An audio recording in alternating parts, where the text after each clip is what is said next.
Hi guys, magandang gabi po sa inyo lahat. Umaga na pala, 12:00 pasado na. So ayun, nakauwi ako ng bahay mga around 10 PM. Tapos in-upload ko yung iba kasi nag-live tayo dun sa support rally kay VP Sara Duterte doon sa sa Liwasang Bonifacio. Sa may Ermita, Manila po yon. Tapat siya ng nasunog na post office last year doon sa Maynila. So, from Quiapo, bumaba ako Quiapo tapos sumakay lang ako ng e-trike. Yung mga 10 ang lamang nun.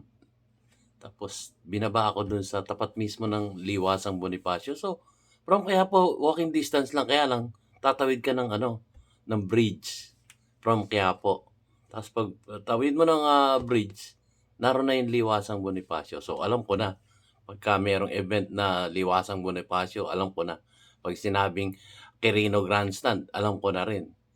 So, yun po. At doon po, i-re-reveal ko sa kasi sa totoo lang ako. Kung ano yung totoong nakikita ko, yun lang ang aking sasabihin sa inyo.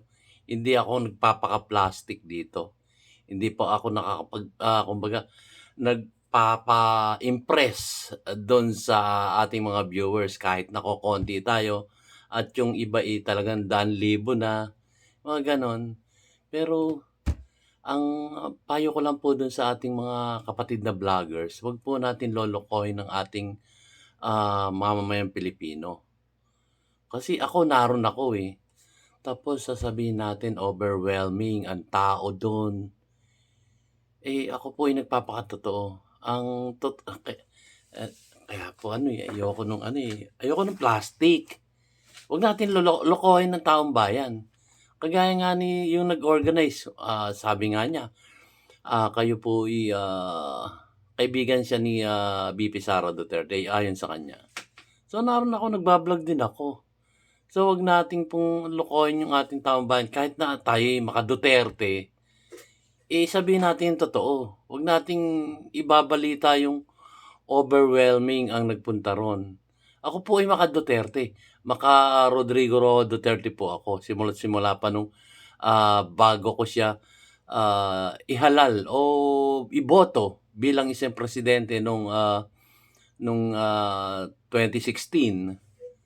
So, 'di ba nangampanya siya 2015, nag-eleksyon ng 2016. So, chinek ko na kasi naghahanap din ako ng kumbaga may makakagawa ng mabuti sa bawat isang mamamayang Pilipino dito sa ating inang bansang Pilipinas. So, yung mga vloggers kasi chinek ko, sabi ko, aba, ang galing nilang mag-switch dun sa mga tao.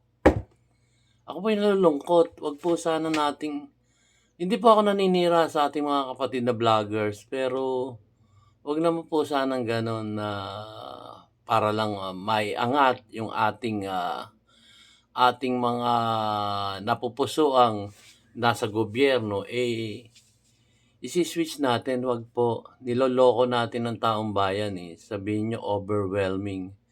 Ako po ay talagang DDS supporters. Pero yung para lokohin, yung isang event na sasabihing napakarami, wag po. Wag po, guys. Ang totoo po niyan, guys, ang mas marami po doon yung nag-organize at yung mga vloggers. Yun lang po ang naroon, guys. Sa totoo lang, yun lang po ang naroon. Ayoko pong magpaka-plastic sa sarili ko. Ako po kumbaga nananalig pa rin sa ating kagalang-galang butihing Vice Presidente Sara Duterte. Pero yung event na yun, wag naman po nating masyadong iliko yung ating nakita doon at naganap doon sa support VP Sara Duterte. Ang konti po natin. Gusto nyo ba i-reveal ko? Kasi hindi pa ako magbabanggit kung sinong vlogger po yan, ano? Pero ako, nagpapakatotoo lang ako sa sarili ko. Sa sarili ko ay ganito. Kung bibilangin ko, estimating ko yon, wala pa pong 100. Wala pa po. Baka nga 50, wala pa eh.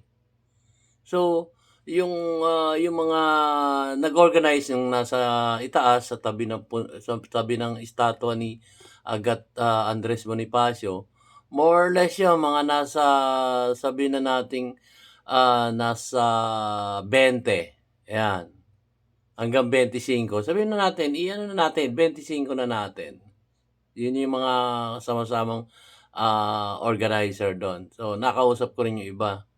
And then sa amin, dun kami sa harap nila, nasa itaas kasi sila, eh. Dun kami sa baba, ang vloggers po dun more or less wala pang 20. So guys, so sabihin na nating magsisenta siya o gano'n o parang ano na lang yun, pero kokonti po. 'Wag naman po sana ayan, ganyan ang ating ano, mga kababayan ay, magpakatotoo po tayo, 'wag po natin lokohin ang ating, kasi do'n ako nasasaktan yung 'pag kasi nga pagka tayo niloloko ng mga politiko, nagagalit ako. Sa damdamin ko talagang ayoko nung gano'n, lokohan. Niloloko na nga tayo ng, mga, kumbaga yung nagnanakaw sa kaban ng bayan natin dito sa ating inang bansang Pilipinas ta's 'pag tayo nag-rally sasabihin natin overwhelming, hindi po. Hindi po, naro'n ako, eh. Naro'n ako kahit malabo ang mata ko, naro'n ako at makikita ko kung marami siya o hindi. Napakakonti po namin do'n, konti po talaga. Kaya ako po nagpapakatotoo lang kung ano po yung, nakikita ko sa rally kagaya nung kay PBBM, overwhelming ang pumunta ro'n kasi may memo, eh. So, halos lahat ng mga government employee do'n nagpunta ro'n kaya ang dami. And then, siyempre, naghanda rin sila ng, pagkain para do'n sa mga empleyado ng gobyerno na nagpunta ro'n. Ako nga nagpunta ro'n, eh, at, nasaksihan ko, hindi po ako maka-PBBM, hindi ko po binoto 'yun, si Isko Moreno po ang ibinoto ko that time. So, wala akong pagpilian, eh, kasi ayaw ko kay PBBM, eh. So, yun nga, nagpunta ako ro'n pero yung totoong, vlog ang pinakita ko ro'n. Talagang itinaas ko pa yung camera ko at inikot-ikot ko, marami talaga sila kasi may memo nga, eh. Siguradong marami yun. Eh, dangan nga naman sa Davao hindi ako nakapunta, eh. Gustong-gusto ko sana, eh, kaya lang, salat tayo sa financial, eh. So yun, eh, dito lang tayo sa Manila, nagpunta ako ngayon dito sa totoo lang tayo, sa totoo lang. Kokonti po kami, hindi po overwhelming. O napakarami namin at masaya yung mga taong naroon. Halos mga vloggers lang po ang nanonood sa mga organizer. O kung meron man, mga kaibigan ng mga vloggers. Yun. So, hindi po ako naninira dito pero nasasaktan lang ako pagka yung may bina-vlog na napakarami, eh, niloloko natin ang tao. 'Wag pong gano'n. 'Wag pong gano'n. 'Wag natin lokohin ang taong bayan. Kung ano lang yung totoo, sabihin natin konti tayo pero ang mas marami sa atin yung pusong nararamdaman natin, sa ating puso't damdamin. Yung totoong-totoong nagpunta tayo dun para sa pagsuporta sa ating, Vice President Sara Duterte. Yun po, pero yung masyado niyong i-aano, wag naman po. Pasensya na po, ha. Pasensya na po. Sorry po sa kung ire-reveal ko yung mga nangyari dun kanina. Ah, kasi po kung lolokohin natin ang taong bayan, niloko rin natin ang sarili natin. Alam naman nating hindi gano'n ang pangyayari.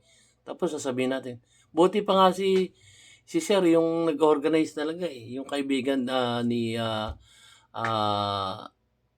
VP Sara Duterte sinabi niya, "Kokonti man po kami ngayon." Yun talaga sinabi niya, nagpakatotoo siya, "Kokonti man po tayo ngayon, eh, amin pong, kumbaga sabihin nating, amin po kayong pinasasalamatan, huwag kayong bibitaw sa mga live ng mga vloggers at manood lang kayo kung ano yung magaganap dito."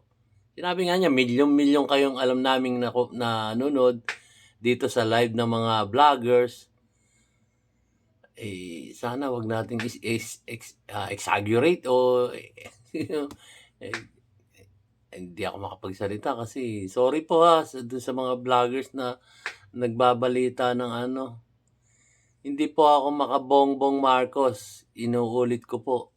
Ako po, doon sa mga politiko na, gumagawa ng ikabubuti sa bawat isang mamayang Pilipino dito sa Pilipinas. Kahit sino ka pa, basta may ginawa kang kabutihan sa ating, mamayang Pilipino dito sa Pilipinas, sasaludo ko sa iyo. Pero kung lolokohin natin yung ating mga kababayan at sasabihin natin sa ating mga OFWs na yun, ang dami namin doon, masayang-masaya kami doon. Totoo, ang aming puso't damdamin ay nagsisilakbo sa saya at pero kung sasabihin niyo napakarami natin doon, wag naman po, wag naman po. At, hindi lang sarili natin ang niloloko natin para iangat yung ating, napupusuang, politiko dito sa ating bansa. Kundi niloloko natin ang taong bayan, dito sa Pilipinas hanggang sa ibang bansa. So, dapat po hindi na kayo kailangan pang ano, turuan pa, kumbaga. Alam na natin 'yun, parang nagiging ano tayo, yung artista ba? Artista na makaharap lang tayo sa camera tapos i-swi-switch natin dito sa may tao tapos i-switch sa kasi pinanood ko, i-switch dito, makikita nga ano, maraming tao kasi pabalik-balik lang. Nakita niyo naman yung aking, video. Lumayo pa ako sa kanila at, binidyo ko talaga yung, dami ng tao kasi nagpapakatotoo ko. Totoo ako sa sarili ko. Kung ano lang yung nakikita ko, yun lang ang ating iba-vlog. Pero yung mga taong naroon, nasa puso't damdamin nila ang, pagsuporta sa ating VP Sara Duterte. Yun po. So, panawagan lang po dun sa ating mga kapatid na vloggers, wag po nating i-overwhelm yung ating camera na sasabihin natin marami, kokonti po tayo dun. Naroon po ako at saksi po ako dun sa, nakita ko. Pero ang suporta talagang, kumbaga sa isang tao pagka ang puso't damdamin totoo sa pagsuporta sa ating VP Sara Duterte, yun dumadami ng husto, yun nasa damdamin natin pero yung, tao dun kokonti. Siguro dadami yan sa mga viewers natin kagaya nila, daan-daang libo ang kanilang mga viewers. So, ibig sabihin daan-daang libo rin yung niloloko niyo, 'wag pong gano'n. Hindi po ako hindi po ako kumbaga sisikat-sikatan dito sa aking YouTube channel, DIY KKB Informative. Hindi naman po ako for the views, Wala nga po akong ano, wala nga po akong, kumbaga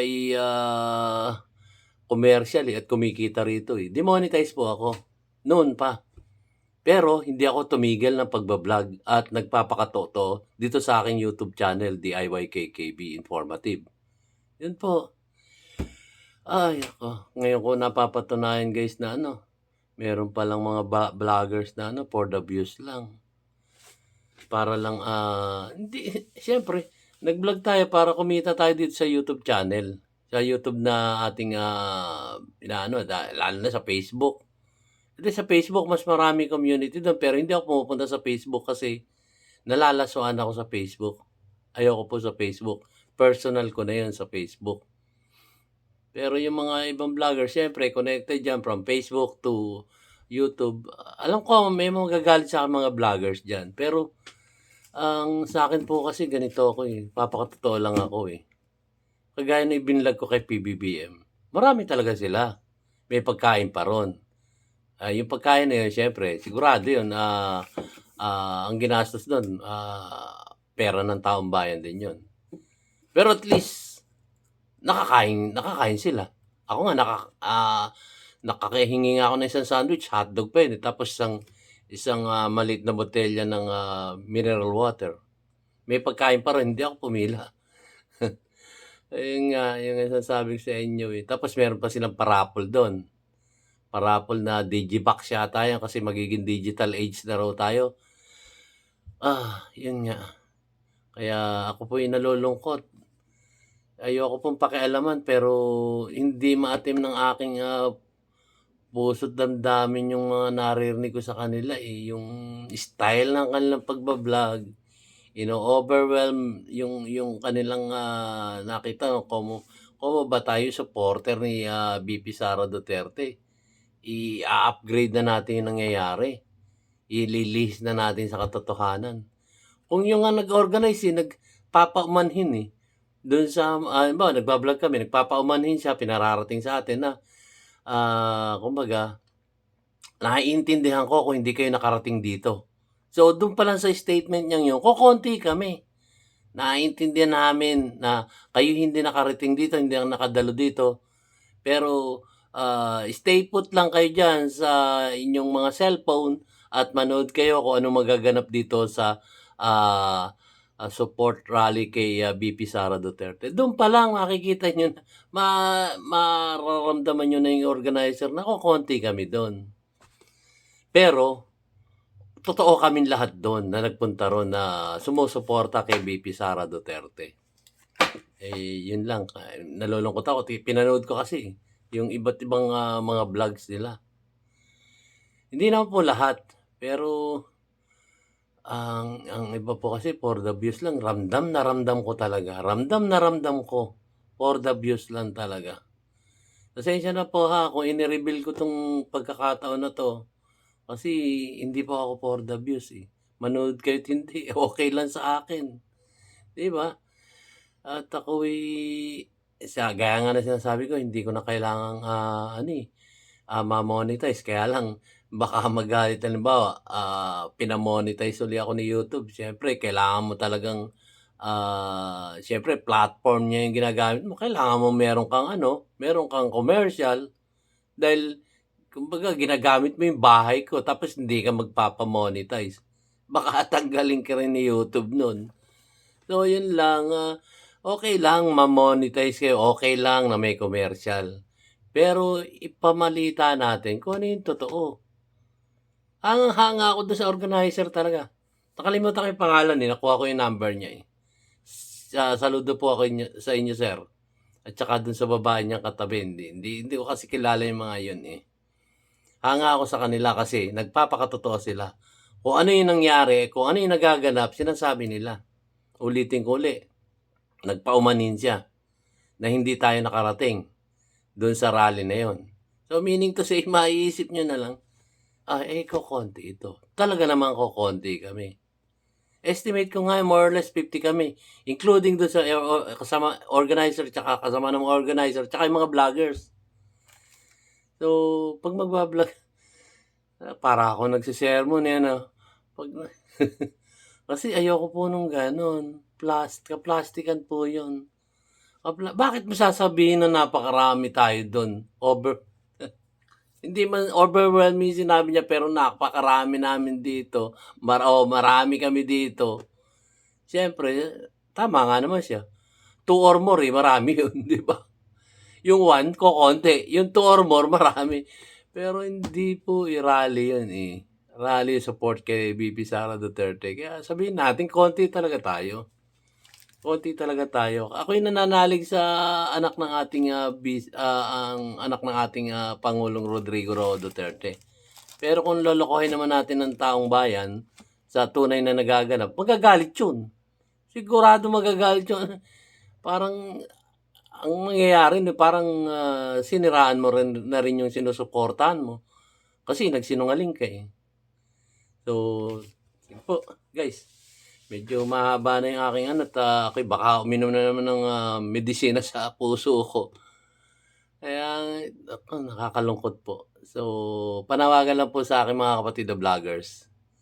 Daan-daan libo yung inyong mga subscribers. Huwag niyo po sanang lolokohin. Kung ano totoong nakikita nyo at nangyayari, yun lang po ang ating sabihin sa ating mga vlog. Huwag po natin lokohin yung ating camera na marami tayo. So, hanggang dito na lamang po guys. Medyo nagalit ako ng konti. Maraming salamat po sa aking mga viewers at aking mga subscriber na patuloy na sumusuporta sa ating YouTube channel, DIY KKB Informative. Maraming salamat po. See you on my next vlog.